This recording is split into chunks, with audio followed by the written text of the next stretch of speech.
Hello મિત્રો, ક્યારે વિચાર્યું છે કે આપણું શરીર, આ બોડી, એક મશીનની જેમ નોનસ્ટોપ કેવી રીતે કામ કરતું રહે છે?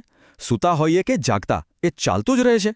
વેલ, આની પાછળ છે કેટલાક સુપર હીરો, અને આજે આપણે એ જ સુપર હીરોઝ એટલે કે આપણી જૈવિક ક્રિયાઓ વિશે જાણવાના છીએ. તો સવાલ એ છે કે એવી તે કઈ ફક્ત ચાર જાદુઈ ક્રિયાઓ છે જે આપણું શરીર સતત કર્યા કરે છે અને આપણને જીવંત રાખે છે. ચાલો આજે આ બધા જ સિક્રેટ્સ પરથી પડદો ઉઠાવીએ. રેડી છો? ઓકે, તો સૌથી પહેલાં તો આ જૈવિક ક્રિયાઓ છે શું, મતલબ આ શબ્દનો અર્થ શું થાય? ચલો સમજીએ.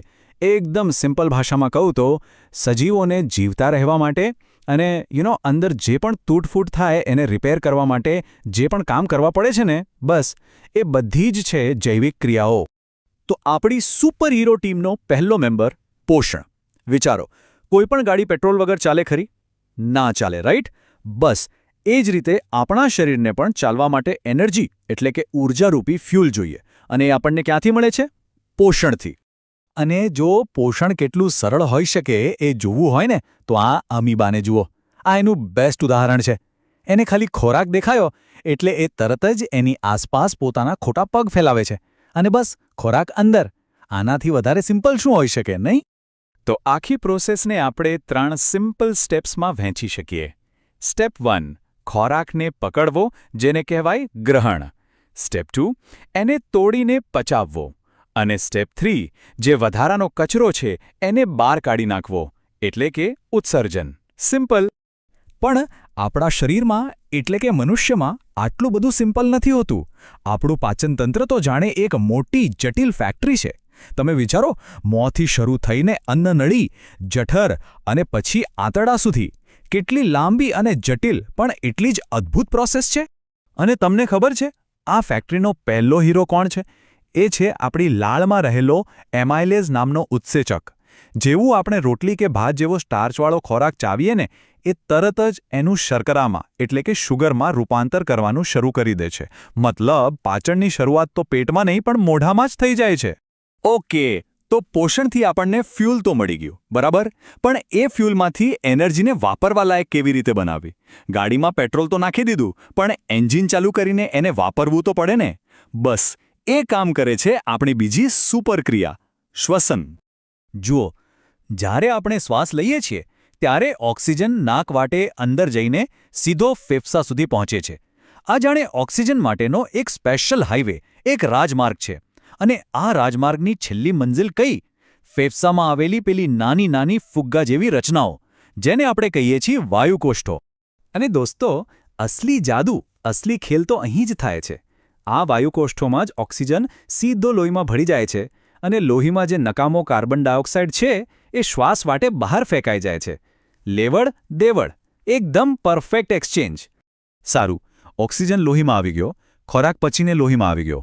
પણ સવાલ એ છે કે આ બધું શરીરના ખૂણે-ખૂણામાં દરેક નાના નાના કોષ સુધી પહોંચે છે કેવી રીતે?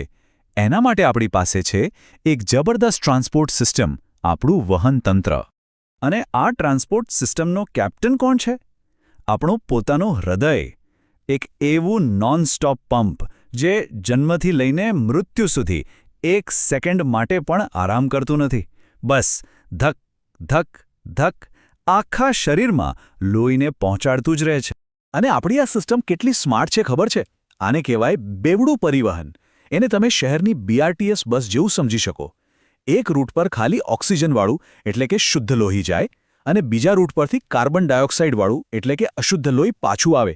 કોઈ મિક્સિંગ જ નહીં, એકદમ પરફેક્ટ મેનેજમેન્ટ. આ ટ્રાન્સપોર્ટના 2 મુખ્ય રસ્તા છે, ધમની અને શિરા.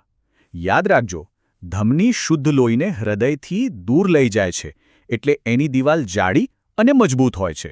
જ્યારે શિરા અશુદ્ધ લોહીને હૃદય તરફ પાછું લાવે છે, એટલે એમાં વાલ્વ હોય છે, જેથી લોહી પાછું વળી ન જાય. પણ શું આવી કોઈ સિસ્ટમ વનસ્પતિમાં પણ હોય છે?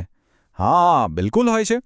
વનસ્પતિમાં પાણી અને ખનિજ તત્વોને ઉપર લઈ જવા માટે જલવાહક પેશી હોય છે, અને પાંદડામાં જે ખોરાક બને છે એને બીજા ભાગો સુધી પહોંચાડવા માટે અન્નવાહક પેશી હોય છે. અને આને યાદ રાખવાની એક મસ્ત ટ્રીક છે. જ પરથી જલવાહક, જે જમીનમાંથી જલ મતલબ કે પાણી ઉપર લાવે. અને ફ પરથી ફ્લોએમ, જે પાંદડામાંથી બનેલું ફૂડ મતલબ કે ખોરાક બધા ભાગોમાં પહોંચાડે. છે ને એકદમ સિમ્પલ. અને હવે આવે છે આપણી છેલ્લી પણ સૌથી અગત્યની સિસ્ટમ. વિચારો, જ્યારે કોઈ ફેક્ટરીમાં આટલું બધું કામ થાય તો કચરો તો નીકળવાનો જ છે, સાચું ને? બસ આપણા શરીરમાં આ કચરાને સાફ કરવાની, ક્લિનિંગ કરવાની જે સિસ્ટમ છે એને જ કહેવાય છે ઉત્સર્જન. આપણા શરીરમાં આ સફાઈનું મેઇન કામ કરે છે આપણી કિડની, એટલે કે મૂત્રપિંડ. અને આ કિડનીની અંદર 1-2 નહીં પણ લાખોની સંખ્યામાં સૂક્ષ્મ ગાળણ એકમો એટલે કે ફિલ્ટર આવેલા છે, જેને આપણે કહીએ છીએ નેફ્રોન અથવા તો મૂત્રપિંડ નલિકા. હવે આ નેફ્રોનનું કામ સમજવું છે તો એમ સમજો કે એ કિડનીની ચાની ગરણી છે. જેમ ગરણી ચામાંથી કૂચો અલગ કરી નાખે છે, બસ એ જ રીતે નેફ્રોન લોહીમાંથી બધો કચરો ગાળી લે છે અને જે સારા તત્વો છે એને પાછા શરીરમાં મોકલી દે છે. કહી શકાય કે આ આપણા શરીરનું સુપર ફિલ્ટર છે. તો આ બધા પરથી સૌથી મોટી વાત શું શીખવા મળી? એ જ કે પોષણ, શ્વસન, વહન અને ઉત્સર્જન આ ચારે ક્રિયાઓ અલગ અલગ નથી. આ તો એક સુપરહીરો ટીમ છે.